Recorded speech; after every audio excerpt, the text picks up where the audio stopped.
there's a big Ashes of Creation video by Narc, the man who is still, I believe, he's gone full-time. So I believe he's full-time covering a video game that does not exist. So if you ever care about Ashes of Creation, absolutely give him a look, give him a sub. He's doing Lord's work here. Oh yeah, and I also wanted to watch this video by Preach. Maybe some other time. Because I want to see what he says about Blizzard solving the MMO problem, because I'm pretty sure what he's going to say, but we'll look at it regardless. Alright, let me stop Spotify, and we'll give this a look. This is just 6 minutes, so it's probably not going to take 40 minutes. One Realm. Now, if you remember what we talked about with the Jimmy video, I think it was the Jimmy video. One thing I've always said about MMOs is that servers, even regions, like ideally there would be no regions, but ideally no servers at all. Like there shouldn't be servers. Servers are a technical limitation. It is an MMO. The clue is in the name. It is massively multiplayer online. Everyone should play together, regardless of what it is. I also believe that we tried factions with WoW, and it worked really, really well. I believe in the modern day we have moved past factions. Maybe I'm wrong, maybe there is still a way of making them work, but I still think, like nowadays, it is much better to have everyone playing together, and everyone being, not even playing together like necessarily you're all part of the same team, but just being able to play together. That's why like WoW is doing all cross-faction stuff now, right? And what I believe Ashes of Creation is doing, is what I can already see here, is they're doing the, not Starfield, Star Citizen thing. So the biggest thing with Star Citizen is that it's all just one game. And Ashes is doing the same thing. So let's give it a look. So today was a rather unexpectedly poggy stream, as we were treated not only to an incredibly detailed showcase of their server tech systems, allowing for a next-generation, massively multiplayer open world, but we also got an... I'm gonna be honest with you. I've got literally no idea what I'm looking at. So, potentially these would be like four different server-ish, all loading to their own separate servers, but those servers are interconnected. So isn't that just sharding? Because WoW does sharding. Isn't that the same thing? Let's listen. Announcement of Alpha 1 key holders finally getting into the game to test this exciting new tech. But before we get into that, our beautiful patrons... Also, I have to say this. You might look at his background and think that it's just for the meme, right? Because it is. Like, it's pizza boxes and, I don't know, it's some sort of Pepsi and a lot of Stevens. But this is actually genius because it's like killing all echo. It's almost like he was filming in like a closet. This is genius, actually. I don't know why it says top secret, though. Coped out the wazoo, Twitch subs and I would love for you to grab yourself a Kilpa Killer, because Alpha 2 is approaching fast, my friends, and oh boy, I am super excited to finally get into this game in a few weeks. But enough about that, we can talk about that in later videos, because today we've got a copium-filled live stream to go through. Now, with all that bollocks out of the way, let's begin. Let's begin. Server bashing, a breakdown by the Denton one. So as stated in the intro, this live stream was very technical, but I will attempt to break down this over 2-hour showcase into a nice, neat, tidy package for you to digest. Obviously, server meshing is our topic this month, and Intrepid went into a lot of depth about how their tech works and what goes on behind the scenes, as most companies do not reveal such important back-end information. If you're not very tech-savvy or genuinely don't care, I think we have entered the era where a lot of games will begin flexing like specific technical capabilities, because I think we've basically limit tested what current technology can do. I don't think like graphics and stuff like that, I don't think it's gonna cut it anymore. We've talked about this a lot with like previous MMO videos, but I think like procedural generation, AI NPCs, world meshing, all of this kind of stuff, like dynamic worlds, everything like that, those are going to be like the next sort of buzzwords that everyone developing a MMO is going to say. For a while, it was open world sandbox crafting. Now we're kind of past that era, because it didn't work. Everyone in Kickstarter tried it, it didn't work. Listen, I don't blame you, because even I had a hard time wrapping my head around this one. The TLDR was basically broken into 3 segments. An introduction to what networking devs that explain the technical stuff to the public tend to be companies that players like. I think so, yeah, because there is like that mutual trust that they can sort of explain what's going on. Because like, for example, with Diablo, I will never forget this. The freaking explanation that you can't, like, the reason why everything's laggy is because we are constantly storing people's stash tabs. And that was kind of like a look inside that maybe we didn't even want. It was just like, maybe you should have fixed it and never said a word about it. So I don't know. But yeah, I do think that like telling players what's actually going on behind the scenes is kind of like one of those mutual trust things where they're just like telling us what's actually going on. A lot of people seem to just want to play it very, very close to the chest. I don't know why. Because I think like players love seeing that kind of stuff. I don't know. I haven't seen the stream, no. Tech actually is for an MMORPG, the problems modern MMOs tend to have when trying to render a massively amount of players, and Intrepid's next-generation solutions to such problems. We'll of course skip over the first two segments and jump straight into Intrepid's solutions. Server gridding. Yeah, the problem with WoW is that, like from what I understand, the problem with WoW now is that theoretically, because WoW's engine is obviously ancient. It's been updated countless times throughout the years, but it's still an ancient engine, fundamentally, right? And the problem is that back in the day, when it could at least have like 40 people on screen, now that number is much, much lower because the complexity of the game has increased, and instead of a spell doing like 100 damage, it now does 80 times 1.1 times a modifier times 1.2 times something, something, something, and because like just how many calculations there are, the sort of back-end bandwidth is limited severely. So now if you have like 40 people in WoW, it's horrible. It's bad. It's not fun. And that's why this kind of stuff needs to be baked in alpha. I'm very, very glad that they're actually showing it off like this early. This is not like a we'll figure it out thing. Technology, and Ashes of Creation's Intrepid Tech, as they've dubbed it, has approached the problems differently to current server meshing technology, like Star Citizen. As we discussed in our videos leading up to this, Star Citizen is the thing that like sort of showed this off first, and if it works, then this is like what I believe every single MMO will use moving forward, because it is like revolutionary. Stream, Star Citizen uses a replication layer to keep the persistence between a server transfer. However, Yeah, so this is a bit of a different way, I guess. So this basically just copies the client information to the server, and everyone's tapping into servers. So you're not really seeing me, you're seeing an after image of me. That makes sense. Has been entirely removed in Ashes of Creation, and they have instead replaced it with a completely different approach that I won't get into the details because, let's be honest, it's a bunch of bullshit that we don't really... Yeah, let me make one thing clear. I don't know if this works. I don't. I've got literally no idea what they're cooking. I want to see it work, and then we can start talking about, like, whether or not it's actually good. Because I don't know if this is going to work. This kind of stuff hasn't been done. Like, WoW has sharding, but sharding is very, very limited. The bald one mistook one realm for all players will play on the same world, that there will be stuff like EU, US servers, etc. I think I understand how this kind of works.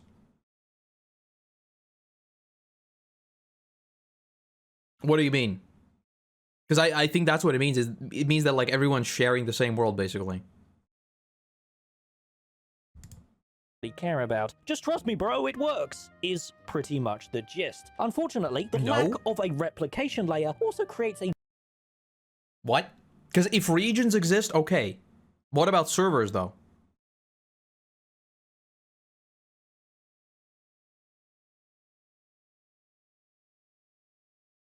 Regions make sense, but like, wait, hold on. I'm gonna keep watching it. Without keep a watching replication layer, watching one server cannot communicate to another server on the other side of the world. Therefore, Intrepid have created a brand new concept known as microservices, which can be visualized like additional servers floating above the standard ones that communicate all the information to one another. And now we get on to the final solution, solving the large numbers of players coming together in one location dynamically. Dynamic server meshing. The problem Star Citizen has been stuck on for many, many years, sinking hundreds of millions of dollars into it, and they still have yet to solve it. Ashes of Creation... This is like sharding, but the shards bleed over to each other, so you still see the other what the other players are doing, but the server load is not the same. Oh, so yeah, that's what I mean. So functionally, Well, it's like not the same server, but functionally it is. So that's good. That's what I want. What I'm talking about right now is basically like, I don't care if I need to log into my server or realm called like Silvermoon and my friend logs into Draenor, right? What I'm talking about is that Silvermoon and Draenor, when we actually log in to play the game, we can still see each other. And there's like no, oh, I'm playing on the wrong server, we can't play together. That's all I care about. Like, I don't care about the back end, I'm talking about functionality. Can we meet up? Can we play together? Can we trade stuff? Yada yada. I don't want like server economies. I want there to be one economy. One economy for everyone. Everyone knows everyone. And it's cool. I like it. Are approaching this in a slightly different way again, through the concept that they call dynamic gridding. Without going too in-depth, it is basically just splitting the already static server grid into additional, smaller servers within the same grid. And the most interesting part about this is that it isn't 5 years away either. The team are aiming to have this dynamic gridding ready and live for the Alpha 2 launch, just a couple of months away. Doesn't Trepid currently have a plan on how to accomplish dynamic gridding, or is it just we want it but don't know how? Right now, dynamic gridding is in place. Right now, what we are doing is we are optimizing, fixing performance around that, and the current goal, which is on target, is that dynamic gridding will be online by the start of Alpha 2. All of our so we'll actually see it. That's all that matters. I want to see how it works, and then we can make up our minds.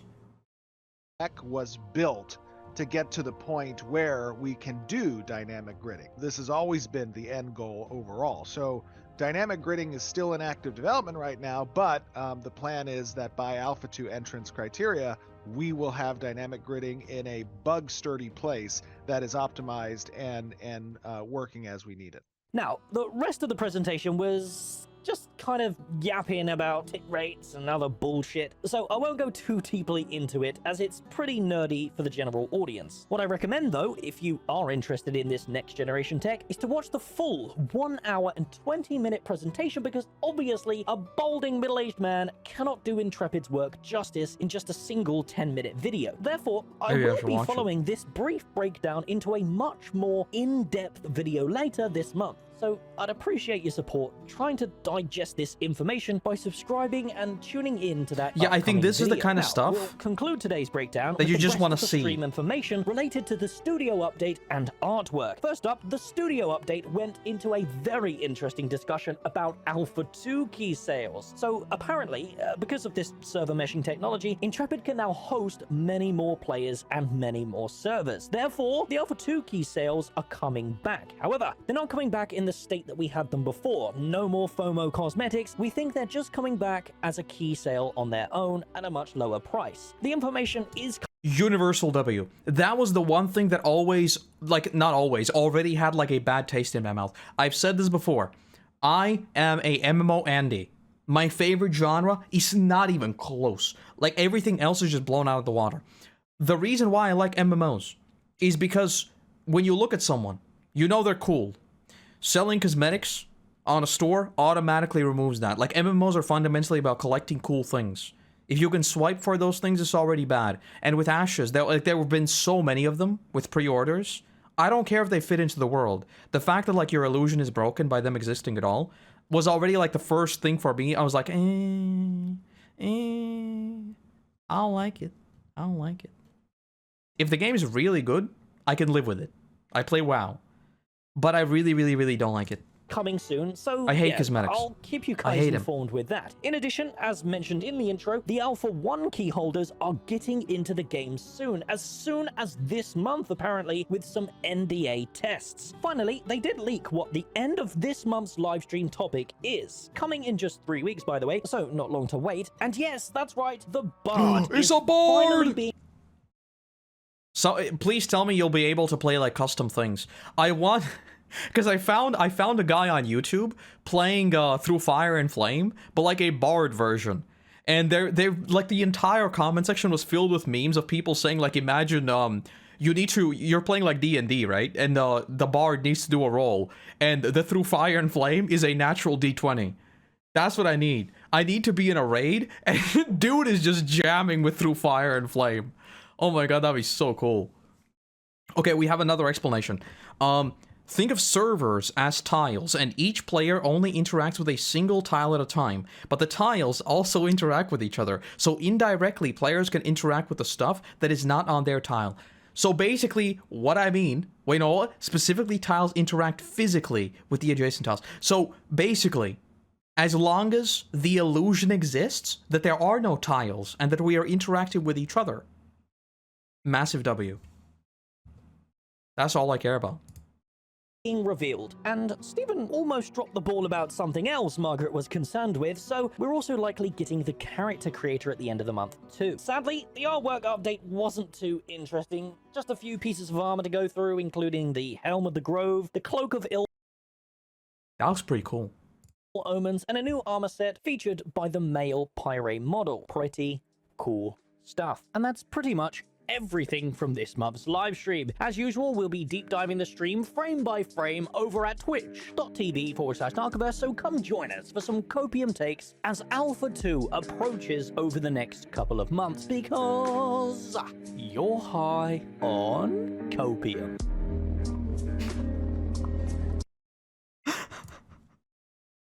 I love this man. So basically it's gonna work like Minecraft chunks. But the chunks are just like, you don't need to keep them in mind.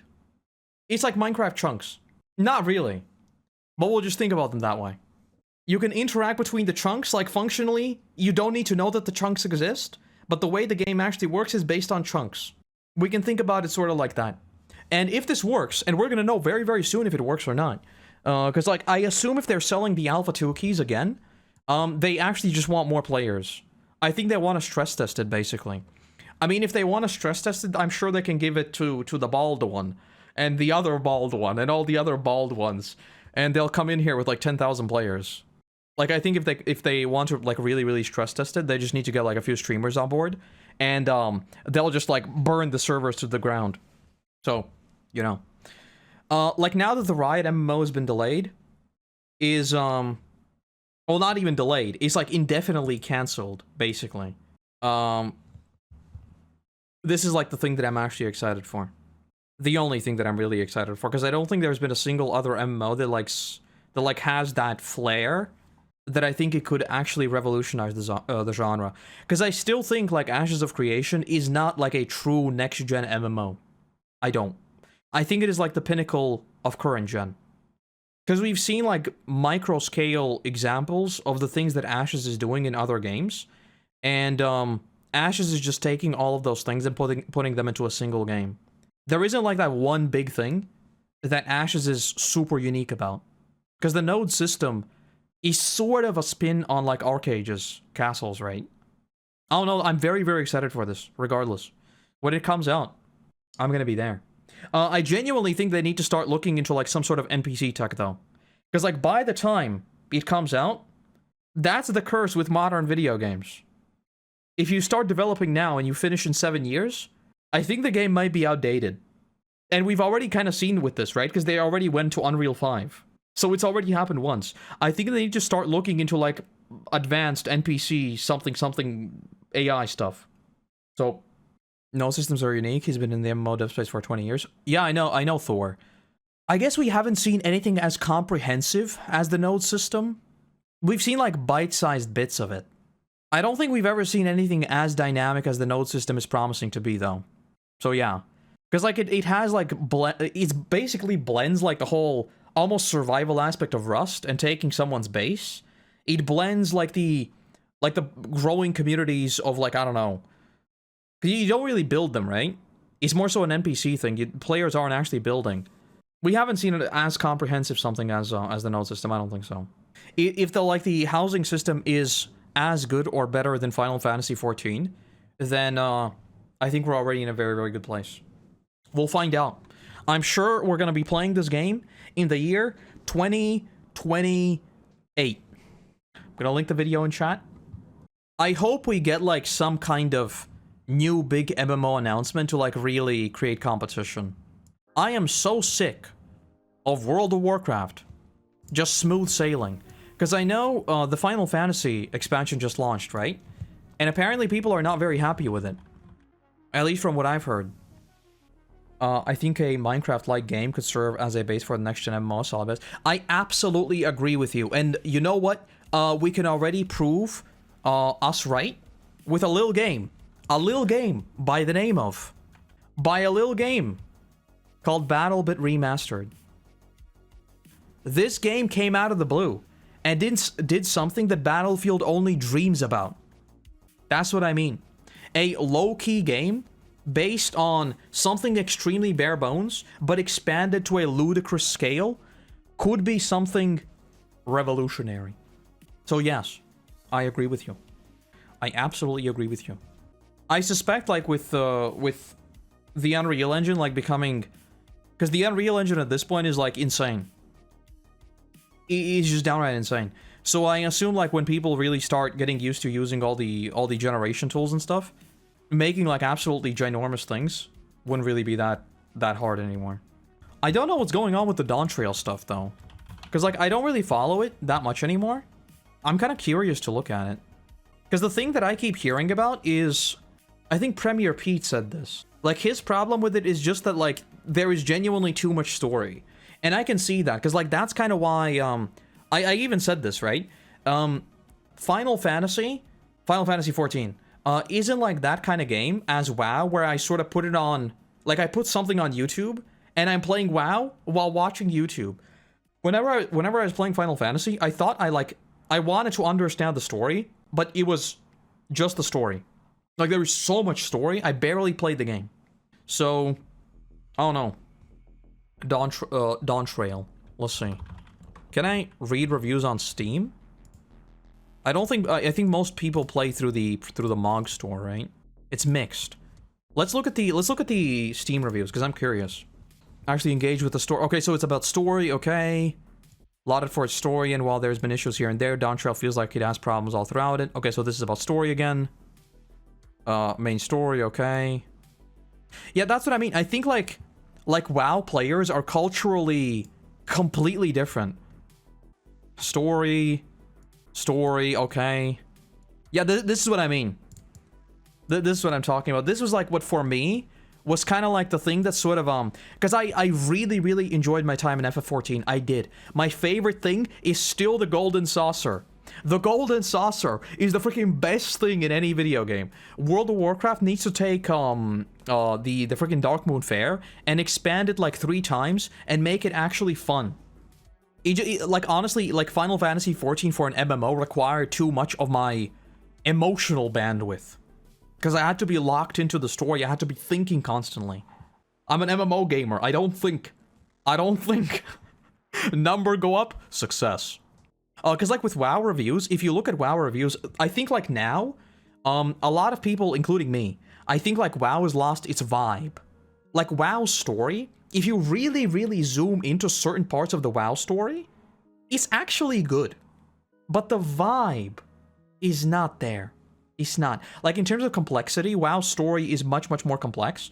And it is, like, critically, I think you can say that it is better. But as a player individually, I don't think it is better. I don't think it's better at all. I think having a dumb, big villain at the end of the game was infinitely better for a game like World of Warcraft.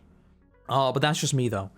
And, with FF14, though, I'm getting sidetracked. What my point was, that, like, for most people in WoW, unless the vibe is not completely messed up, they literally don't even care about the story. The only thing we care about is systems.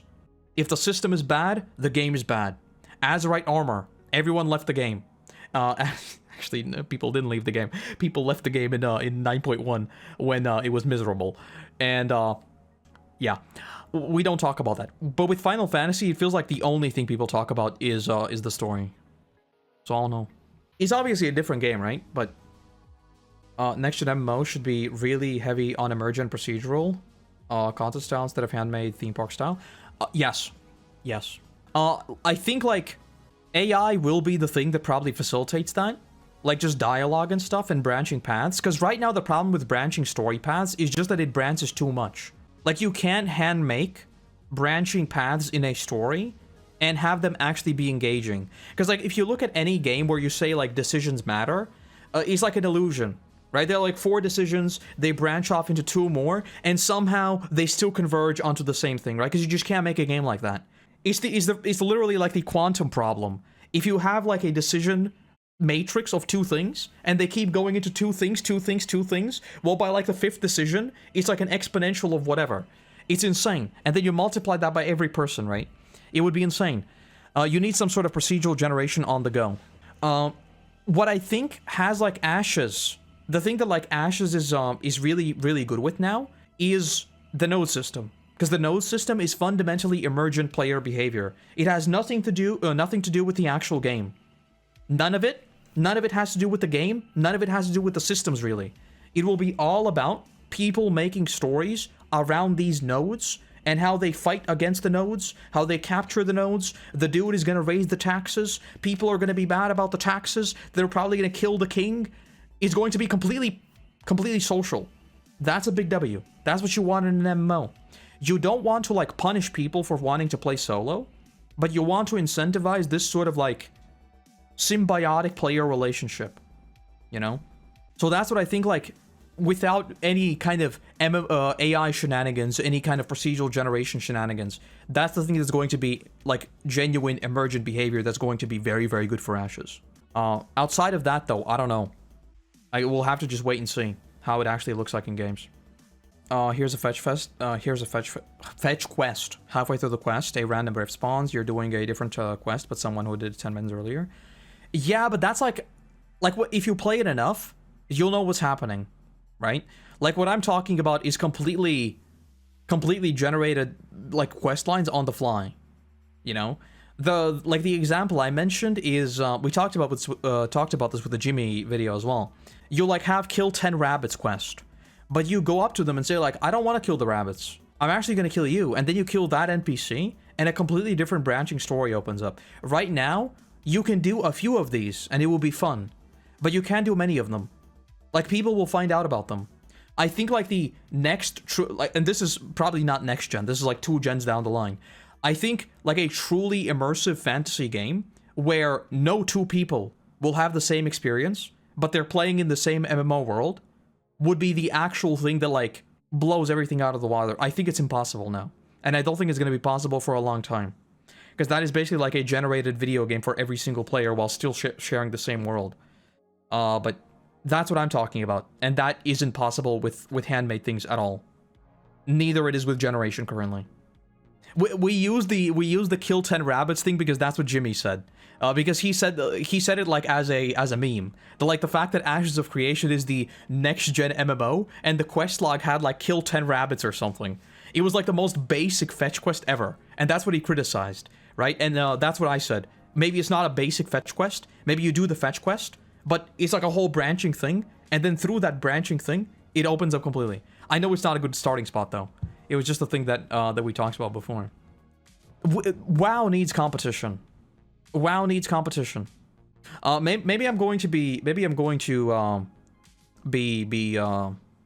something graphic here. I can't think of anything very graphic that's not going to get me blasted off of YouTube, but maybe people will hate me, I'll say that. I still think pressing buttons in WoW feels infinitely better than it does in Final Fantasy XIV. I think it does. I think Final Fantasy XIV, the GCD, that is like 1.5 seconds or something. I think it's longer than 1.5 seconds. I think it's 2.5. Pressing buttons felt bad. Maybe it's because I wasn't like max level, because I wasn't. But pressing buttons felt kind of clunky to me. And I hate the word clunky. I hate the word clunky. But that's the only word that I can use to describe it. I don't know what a next-gen quest looks like. I don't. Because right now, like, every single quest is linear. Right?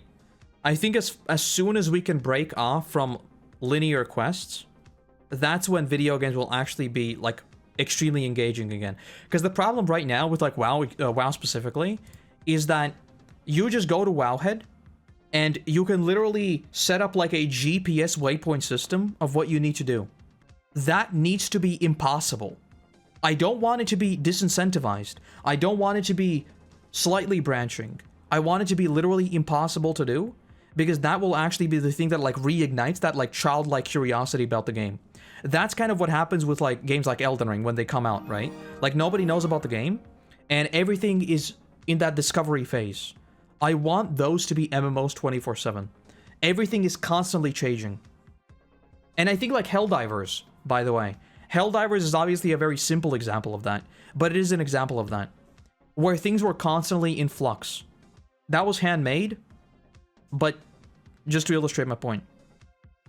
It's not a hot take at all. I absolutely agree with you. And that's what I mean. I don't know what a quest in the next gen looks like. I don't know like how you structure MMO gameplay without quests as we currently see them. There needs to be some sort of like overarching goal that you do things, but like quests as we see them right now, I don't think is going to be it.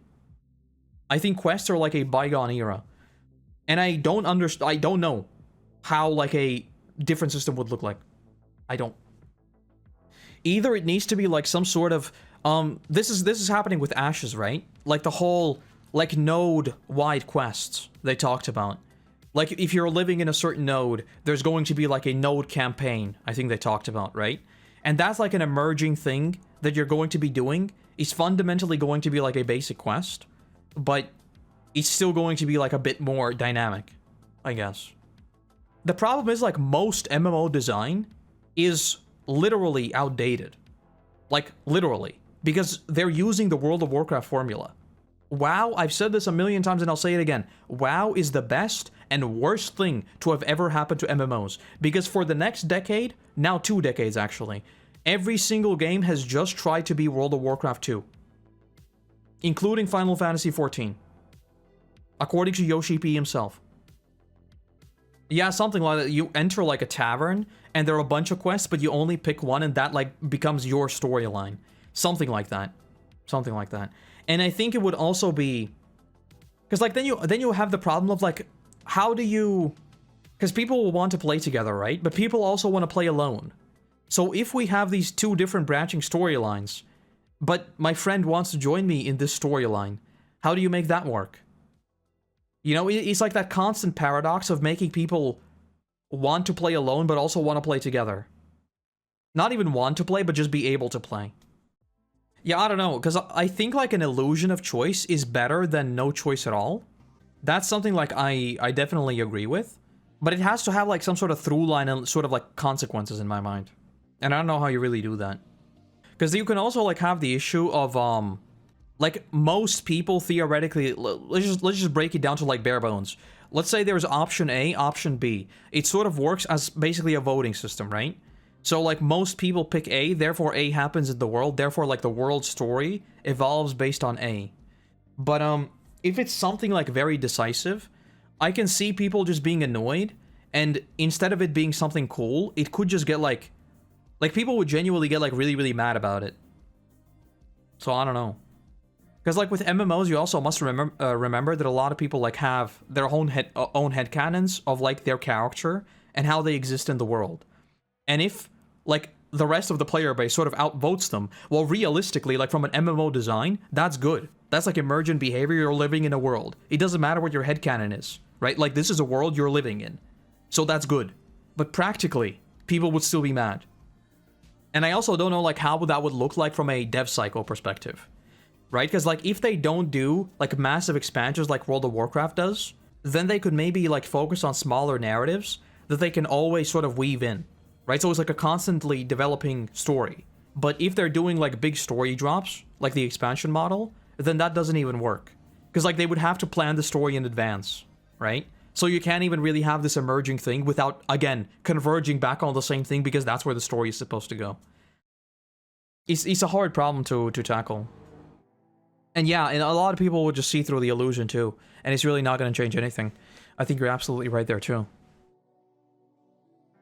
You are a person not named Gimli. You're not named Gimli, but let's say, for the sake of argument, you are Gimli. And you enter a tavern, and you see like a lot of people are gathered around, and you're like, what's going on in here? Like, what's going on? And you see a player with a slightly different colored name, and you're like, who's that? And he is dressed in a white cloak. And his name is not Gandalf, but we're gonna say his name is Gandalf for the sake of argument, right? And he's explaining something about something no one knows about, and everyone's like listening to him because like, who is this special player, right? And just like that, he vanishes.